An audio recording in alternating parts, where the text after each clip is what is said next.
بسم الله الرحمن الرحيم. أصحابي الصغار، المعلق الذي علق في الموقع اللي قدمنا بسبب الشمالات. خلوا العلي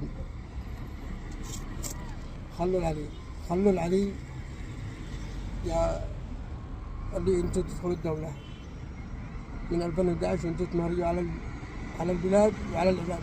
الشعب اليمني اليوم يتوكل على الله، وهذا هو علي على ما يتوكل على الله، مصدر الرزق يتعيش.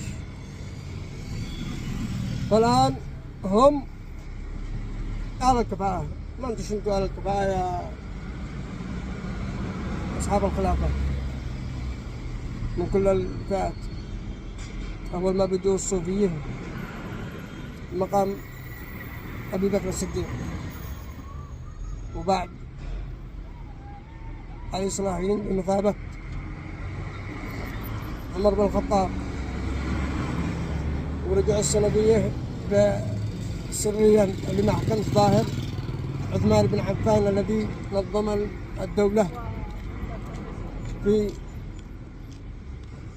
أيام أصحابه. وانتم دحين الآن به السلفيين مثابة عمر اسمه عثمان بن عفان، لا لكم صلاح ولا لكم أي فائدة للبلاد. تشريد بلا تصليح، فتن بلا معالجة.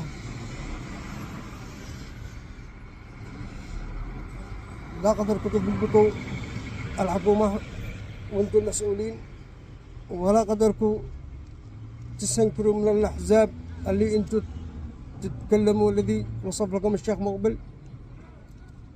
انتم بلا حزب، فانتم دحين اكبر حزب جمعكم اصحابكم عصابات. على من؟ على الشعب اليمني الذي هو متوكل على الله. وهذا علي الذي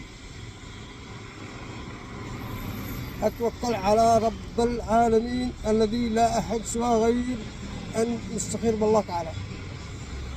الشعب اليمني المسكين الذي هو لا حول ولا قوة إلا بالله، لا ينضم لا الصغير ولا الكبير ولا عنصرية ولا جنوبي ولا شمالي ولا وهذا هو علي. وأسأل الله تعالى أن توصل الرسالة ويفهموا.